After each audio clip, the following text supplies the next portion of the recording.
seorang pencari nafkah, entah dia laki atau perempuan, masuk rumah sakit, nanti negara akan bilang kami jaminkan bahwa dia akan sehat melalui BPJS. Oke. Si pencari nafkah keluar dari rumah sakit, istrinya di rumah tunggu dengan setumpuk surat utang. Karena dia berutang pada tetangganya, berutang di warungnya, berutang di Alfamart yang dijaga oleh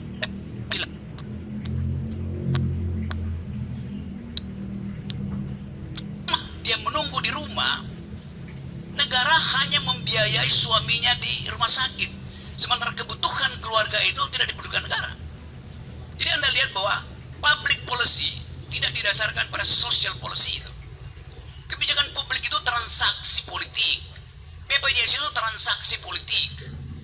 Harusnya transaksi itu basisnya adalah social policy. Itu bedanya antara public policy dan social policy itu. Jadi kalau bilang kita meniru sistem asuransi barat, iya, yang kita tiru public policy-nya doang, bukan social policy-nya. Itu poin pertama.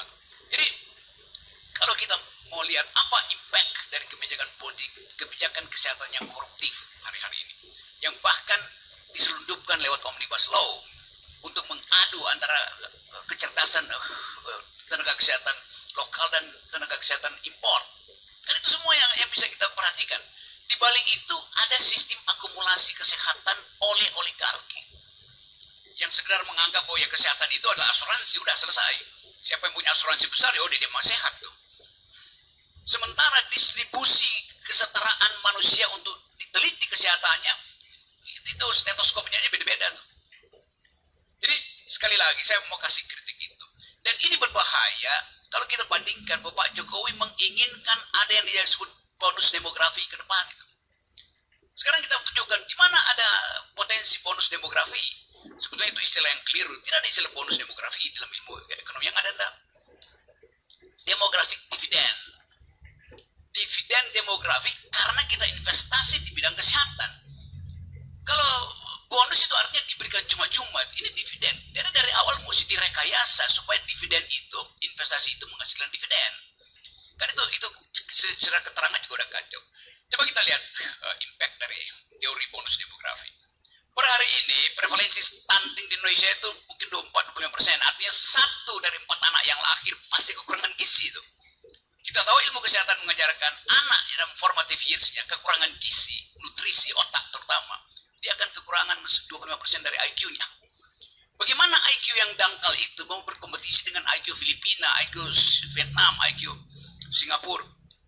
Statistik menunjukkan bahwa IQ kita orang Indonesia itu 70 cuma per hari ini. Dekat-dekat simpanse. Singapura berapa? 115. Vietnam 100. Jadi kita mesti cari tahu kenapa IQ nasional kita turun. Itu artinya ada rahim ibu-ibu, ada rahim perempuan yang tidak diasupi oleh nutrisi itu. Biasanya itu. Hak perempuan untuk memperoleh rahim yang bagus supaya dia bisa melahirkan generasi baru.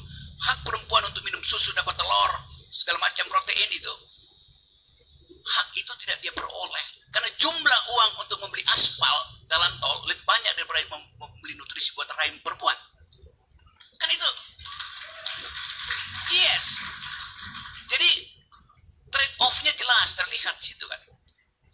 Negara terus memperpanjang jalan tol, sementara jalan pikiran dibikin makin pendek. Itu dasarnya. Jadi saya mau tentang itu sebetulnya. Kalau bilang bonus demografi nggak ada. Jadi perencanaan kesehatan, perencanaan dasar itu harus betul semua variabel ditaruh di situ.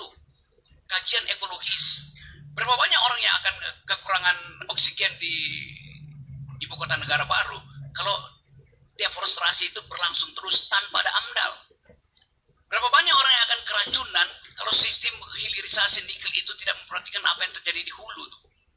Jadi sebetulnya kita cemas dengan keadaan sekarang. Karena itu forum Nusantaranis, apa tuh Nusantaranis ya? Oke, bukan nekat untuk segera